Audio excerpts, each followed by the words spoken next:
Welcome back, everyone. Today, before I even begin this video, I want you guys to welcome the amazing Bad at Fire Emblem. Hi everyone, it's great to be here. Thanks a lot for having me.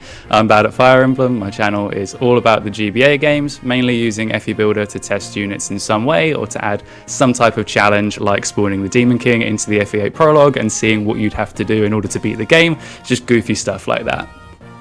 I'm particularly very fond of his Gauntlet series. Please go check them out, like, subscribe, the whole nine.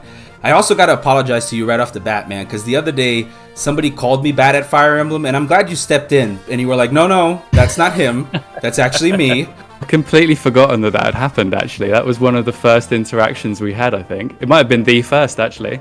Here we are. So for today's video, we're going to be looking at a couple of units that we know are bad, but we just can't seem to listen to our better judgment. I want to make clear, though, that when I say these units are bad, is kind of like the investment versus favoritism idea. If you're looking at a bad unit, then I guess it's just a unit that doesn't really make the game easier when you do use them. It could be as simple as low stats, not letting them have meaningful combat contribution. It could be having a high investment cost for the amount of training time and XP that you have to sink into them before they become good. It could be limited resources, or it could be something else to do with the context, like FE7 Corel, for example, because recruiting and using him means depriving yourself of using Harken, who is a much stronger unit. So it's kind of hard to pin down exactly what a bad unit is, but even some of the worst units we still enjoy using in spite of their flaws. So I'm going to go ahead and begin with one of the units that I feel is bad, but that I still can't stop myself from using it. And I'm going to go with FE9's Mist. I want to ask the player exactly what is Mist contributing in her join time in FE9. A level 1 cleric that comes in needs to get to a minimum of level 10, needs to either use a promotion item to get forward so that she can get into a horse class, which is arguably a lot better. Realistically, why is this a unit that you would even bring along when units like Riss, Soren, and Ileana already exist and can fulfill those roles as stave users throughout the game? And I keep going back to this, right? Because I sit there, I'm like, why do I use Mist every single run? I can't really pinpoint what's the obsession that I have. The reality is, I think it has to do with the Black Knight fight. In the Black Knight fight in FE9, you actually are allowed to bring only Ike and Mist along, and if she's a promoted unit, her heals are actually a little bit better. She can actually use the recover staff to heal Ike up to full, so you don't have to use Ike's action in order to be able to heal up with elixirs. But let's be honest here, this is a minimal problem. Ike sitting there and popping an elixir is a nothing burger of a problem. The advantage of winning the Black Knight fight is that if you defeat the boss, you actually get Nasir, who is a white dragon, has some pretty good base stats, is pretty strong, can use Wrath Resolve combos to basically defeat the endgame boss. If you do not, you get the weaker Enna, who is a red dragon, but also can do the same thing, but needs a little bit more investment.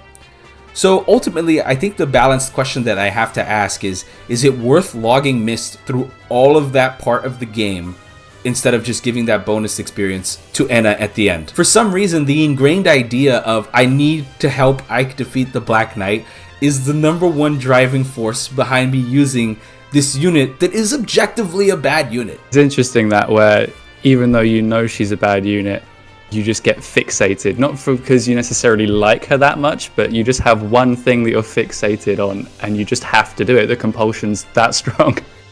Since my channel focuses mainly on the GBA games and I have the most experience with them, I thought that I'd pick one character from each GBA game. A couple of the picks I think will make a few people salty, so I'm going to start with probably the safest one and the one I think is the easiest to explain, and that is Wendy from FE6.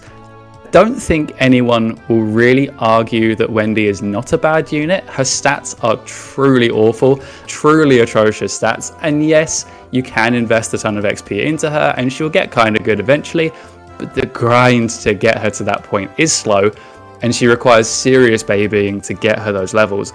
That being said, I like using her. I think that bad units often feel bad to use, but if they're really bad, then trying to use them anyway can be a fun challenge, and I think Wendy is a great example of this. Trying to work with her awful bases and slowly train her up to become more usable can be really fun. I'm gonna be real with you. The first time I ever played FE6 hard mode, I used Wendy, right? And it was an absolute painstaking process, especially on your first playthrough of the game. You don't know what to expect. But the thing is, there was a certain level of satisfaction of using Wendy with Maltette towards the end of the game, and it just felt good. You know what I mean? She was your Maltette user. That's amazing. It just felt good. It just felt right. You know, that speedy pink armored knight just destroying everything. We can complain about Wendy's base stats. We can say she's a bad unit and all this. We all agree. But she is badass. Like, there's something about a pink armored knight that is just really cool. I don't know. It's just so cool. My second pick is Ross. And here's the thing. There is nothing effectively wrong with Ross. If I had to do a trainee video, Ross would be smack in the middle of good and bad. He would be just in the middle. Because he does have a lot of solutions to the problems that he's presented, right? He has a 1-2 range option. He actually can grow pretty fast. He comes super early. And he has different promotion paths, so you can basically take him down any route you want. But the question that I always pose myself is why? Because Garcia is right there. And Garcia is actually really good. Garcia is pretty solid. He has pretty good bases. He has access to bows upon promotion, which is solid. He has everything that Ross could have without going through any of the growing pains of Ross. Because no matter how you look at this, you still need to get Ross to level 10 to become a fighter. So if you're trying to go that bow route, you're going to get at least 20 levels before you get there. Whereas for Garcia, it's basically just 6 levels, and his growths aren't even that bad. Like, his base speed is whatever, it's 7, and his speed growth is kind of bad, but it doesn't matter because promotion gains will bump him up anyway. Like, I don't know. I feel like there is a lot of value in having Garcia access to bows, good axe rank starting with C. There's just so much more that I don't really see the point in taking Ross. But for some reason, every single time I play FE8, I take Ross anyways. If I have to have an axe user, I wound up just taking Ross for the adventure. And I think the real reason, it's almost like a gambling thing. It's like you see that number go up every time you kill an enemy and you see the big experience bar go up. Almost becomes like a rewarding process to see this character grow as the arc of the game continues. And the fact that the early game of FE8 isn't really so absurdly difficult to the point that I'm like, okay, I'm really struggling to get him some kills. Definitely agree with you. Trainees in general, because they level up so quickly and they provide a very unique experience, they're not in many of the games, they are just fun to use. So even if they are bad, they automatically have that fun factor. The other thing is, like you say, there's just not really that much drawback to using him early. Because the competition isn't that stiff for other units that you want to train, there's quite a lot of XP in the early chapters that is just kind of on the table, and they're not that challenging. And when you have a 1-2 range unit, he can almost always attack without counter, so it's not tricky to get him those levels and train him, and it's enjoyable, so why wouldn't you? Okay, for my second pick, and I think this is the one I'll get the most backlash for, it's Larakel from FE8. I love Larakel, or Larachelle, or whatever you want to call her. She can be pretty good. I do think she's a bad unit, and that is purely because of her join time. She joins towards the end of chapter 11, that is over halfway through the game, and she is level 3. She joined in the first few chapters, she'd be amazing. Troubadour is a fantastic class, it blows cleric and priest out of the water with the 2 extra move. It is one of my favourite classes. I don't care if you could get a cleric with 20 magic in chapter 1, I'll take a 2 magic Troubadour instead. You're goddamn right. I want that 7 move. You get Mulder in chapter 2 and have all of this time to train him and work on his staff rank, and when he promotes he can go to Bishop, which is amazing in FE8 because of Slayer, which Larakel cannot get, so his combat can be amazing. Every single playthrough of FE8 I will use Mulder the bare minimum just to get through the early chapters and scrape my way along until I can get to Larakel, and then immediately bench Mulder in favour of her. I love her design, I like her character, I like her palette, and I love her class. I love this unit. But I do think the context of her join time and her join level make her kind of bad. But I'm going to use her anyway. And I 100% agree with everything you said. I think that she is a bad unit for the variety of reasons that you brought up. She's so low leveled. At this point in time, you've had access to 2 other people, Mulder or Natasha for this. I do think Natasha is the better pick out of the 2 just because Natasha can promote into a Valkyrie. So you have that option for mobility covered if you want to. I personally don't use any of them. And you can kind of see that by the videos I've been putting out here. Like, she's just a fun character to have. And you know, and to give credit where it's due, being a Troubadour is never really bad. Getting Larachelle at that point is annoying, yeah, sure. But she doesn't really need to promote to do her job. She doesn't need to do combat to be good. It doesn't matter. You have probably your combat covered at this point. If anybody were to rate her high they're kind of overselling her values here. Like, she's not super frail too, which is something I don't think you even brought upon. But like, even a slight whisper from somebody will kill her. I think it is a tough one because Troubadour does have, in at least FE6 and 7, maybe not in the other games, I'm not so sure, they're kind of the best healing options, or at least they feel the best to me. Maybe in some technical ways, other ones are better for staff ranks or warp utility, I don't know. And the fact that I have to kind of go through over half the game without one does make me kind of upset. My final pick today, and it's actually an opinion that I didn't hold before I started having more discussions around this character. I kind of want to take this time to say something that I think is important. It is good to have your opinions challenged at points in times because you may learn something that you didn't know beforehand. And this is something I learned about this unit today. So if you ever feel discouraged or you feel like you don't have a space to open or voice your disagreements, you should do that. But also have a constructive conversation and understand that you should maybe try to actually learn from the discussions that you're having. And this is a little bit, I know it's sidetracked, but it's something that I think is important when we're talking about these type of discussion videos. My pick is Lucius for a bad unit that I still tend to use anyways. So I think it's only really fair to look at Lucius when you look into comparison the other 3 magical units you have in the beginning of the game, right? So it's basically Urk, Lucius, and Canas. Those are the 3 options you have for magical combat there. Everybody kind of tends to agree that Canas is the best out of the 3. Even having access to Luna alone is enough to be like, all right, you're sold, buddy. Because like Luna crits will kill bosses. It's a good boss killer. He has Nosferatu, so he has that sustain on lower quality enemies. There's a lot of options that he has. And his staff rank is low, but who the hell cares? Pent comes in anyway, so it doesn't matter. I used to think that Lucius was way better than Urk. The game is littered with shamans, and this is true. The game does have a lot of shamans. Lucius does has pretty good base resistance, weapon advantage over the majority of the enemy magical type in the game with pretty good res. I can survive this pretty well. The thing that made me turn my mind around, what really defines the difference between them though, Lucius can only get access to any other light tome type weapon in chapter 26 on Hector hard mode. I want you to think about that for a second. What it means is that you have to use lightning for like 3/4 of the game, and lightning has 4 might. Alright, like it doesn't matter what Lucius' magical stat is. This thing has 4 might. Odds are you're struggling to 1 round even the weakest shaman at this point. Why don't I just put a pure water on Lowen and just let him go to town on all these flux mages?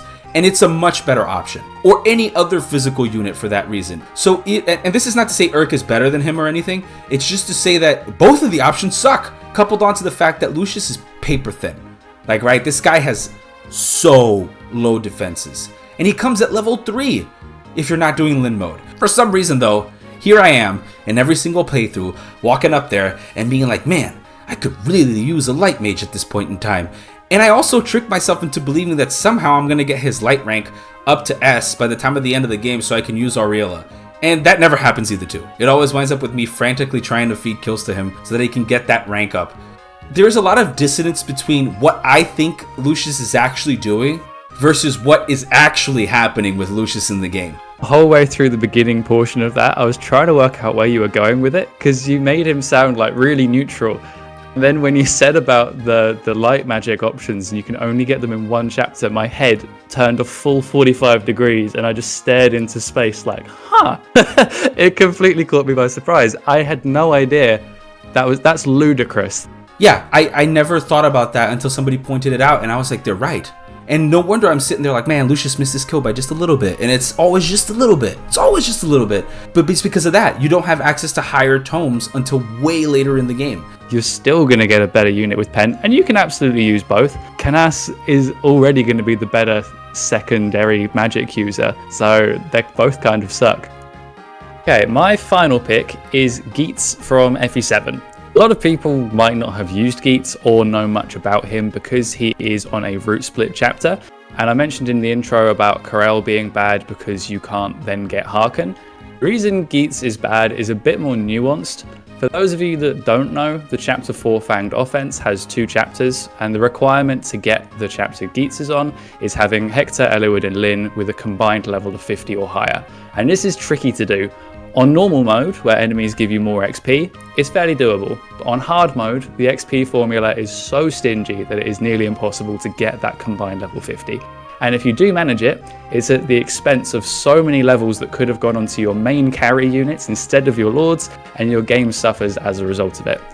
If we look at Geitz on normal mode, his stats are fairly meh. The generous XP formula means that you'll easily have a bunch of other high level growth units that have surpassed him, and he won't really be worth adding to your team. But Geitz gets hard mode bonuses. So on hard mode, his stats are really freaking good. And if you are doing it on hard mode, you are going to have the XP formula being against you. So most of your units, your growth units, are going to be on a lower level. So compared to the rest of your team, he will be even better. But the map requirement screws him over majorly. The only time that you'll get his chapter is on normal mode, where he isn't that good. And on hard mode, where he shines, it's super hard to unlock his chapter and you'll never get him. So in the context of the game, he's bad, whereas in a vacuum, you could very much argue that he's a pretty good character. Having said that, I really like using him. I will bend over backwards on hard mode to try and get the level requirements for him, even if it's not the most optimal way of playing the game.